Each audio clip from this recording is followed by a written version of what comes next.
दोस्तों, तो ये अगला वीडियो है और हम लोग पढ़ने वाले हैं भारत में मंदिर निर्माण कला। ठीक है, भारत में मंदिर निर्माण कला। इसे देखें तो क्या है कि इसमें प्राचीन काल के नागर तथा द्रविड़ मंदिर निर्माण शैली के बीच अंतर। ठीक है, तो पहले अंतर ही दिया गया है और इसके आधार पर ही हम लोग अगर परिचय पूछा जाए और विभिन्न प्रकार की चीज़ें पूछी जाए तो हम लोग लिख सकते हैं। ठीक है, तो देखें, भारत की प्राचीन स्थापत्य कला शैली में मंदिरों का विशिष्ट स्थान है। प्राचीन भारत में मंदिरों का निर्माण लोगों को धार्मिक सहजता एवं व्यावहारिकता प्रदान करने के उद्देश्य से प्रेरित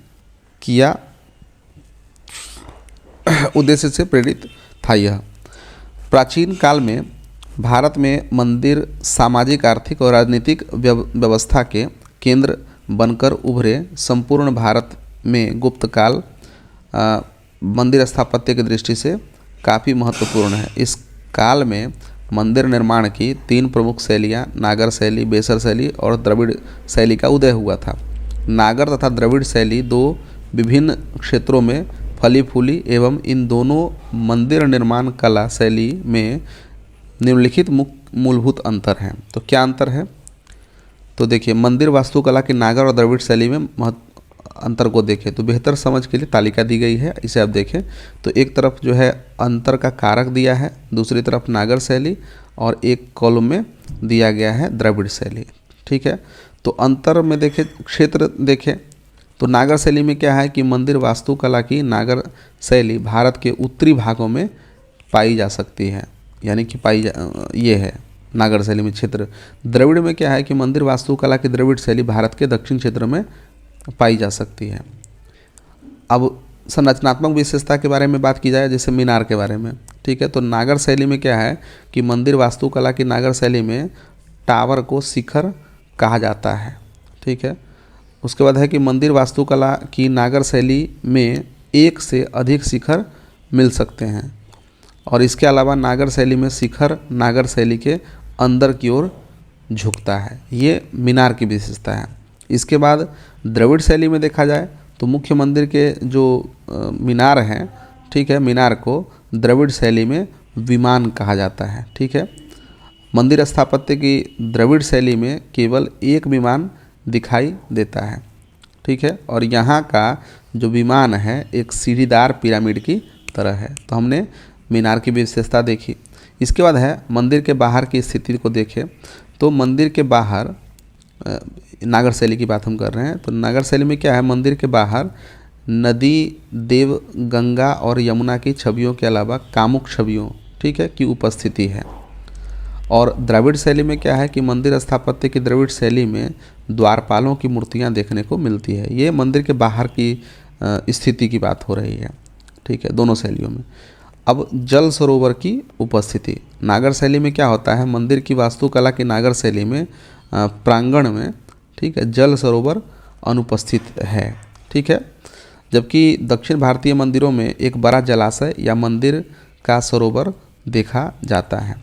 इसके बाद गोपुरम में देखें, गोपुरम के बारे में, तो नागर शैली में गोपुरम मंदिर वास्तुकला की नागर शैली में प्रमुख नहीं है। ठीक है, हालांकि नागर वास्तुकला में उड़ीसा अगर स्कूल में विशाल 4 दीवारी की उपस्थिति देखी जा सकती है।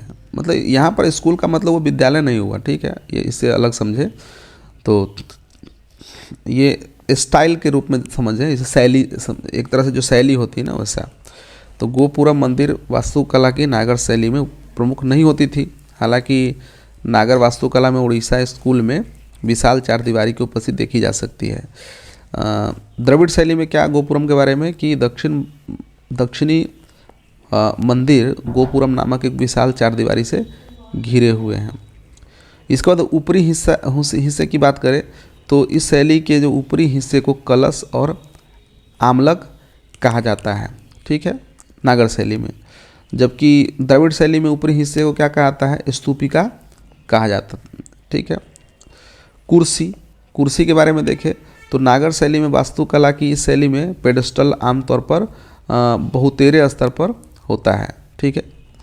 जबकि द्रविड़ शैली में यह पेडेस्टल को जमीनी स्तर पर रखा, माने ज़मीन पर रखा जाता है, ठीक है। आगे देखें मंदिर निर्माण का उद्देश्य। तो नागर शैली में उत्तर भारत में मंदिर आमतौर पर धार्मिक प्रयोजनों के लिए बनाए जाते हैं, जबकि दक्षिण भारत में मंदिरों ने प्रशासन के उद्देश्यों, क्षेत्रों पर नियंत्रण रखने, शिक्षा के केंद्र के रूप में आदि जैसे सौंदर्य उद्देश्यों के अलावा बड़े उद्देश्यों की पूर्ति की है, ठीक है। देवताओं के स्थान के बारे में बात की जाए तो नागर शैली में मंदिर के अंदर देवी देवता पाए जाते हैं, जबकि द्रविड़ शैली के मंदिरों के अंतर्गत देवताओं को गर्भगृह के अलावा भी मंदिरों के बाहर पाया जाता है, ठीक है। उदाहरण के रूप में देखिए नागर शैली के उदाहरण लक्ष्मण मंदिर, कोणार्क का सूर्य मंदिर, भुवनेश्वर में लिंगराज मंदिर, ये सभी। और द्रविड़ शैली में देखें तो तंजौर में बृहदेश्वर मंदिर, गंगईकोंड चोलपुरम मंदिर, ये सभी उदाहरण हैं। देखिए यहाँ जो बनाया गया है इसमें देखें तो नागर और द्रविड़ मंदिर के वास्तुकला की शैलियों में अंतर देखें चित्र के अनुसार जो दिखाया गया है, ठीक है। तो देखिए नागर शैली के जो यहाँ पर जो दिखाया गया है नागर शैली में, इसमें क्या दिया है कि एक चबूतरा है, ठीक है। चबूतरा फिर एक चबूतरे के ऊपर जो है इस तरह से बनाया गया है, अंदर गर्भगृह है, ठीक है। शिखर है मंदिर का, शिखर के ऊपर आमलक है, ठीक है। और देखिए मंडप, 3 मंडप है, जिसे आप कह सकते हैं कि एक महामंडप है, ये जो बड़ा वाला है महामंडप है, उसका अधम मंडप है, अर्ध मंडप, ये सभी है, मंडप और अर्ध मंडपों में विभाजित है। और यहाँ द्रविड़ मंदिर की वास्तुकला को देखें तो देखिए गोपुरम, जो गेट पर जो होता है वो गोपुरम है, ठीक है। यहाँ वाहन है, जिस देवता का मंदिर बनता है उस मंदिर के जो गर्भगृह है उसके तरफ वाहन यहाँ बनाया जाता है, ठीक है। उसके बाद जो यहाँ पर जो शिखर देखा इसमें विमान कहा जाता है, ठीक है। विमान के ऊपर जो है शिखर है, ठीक है। और इस प्रकार से अंदर में गर्भगृह है। तो ये है द्रविड़ शैली और नागर शैली दोनों के मंदिरों की विशेषता और संरचनात्मक अंतर।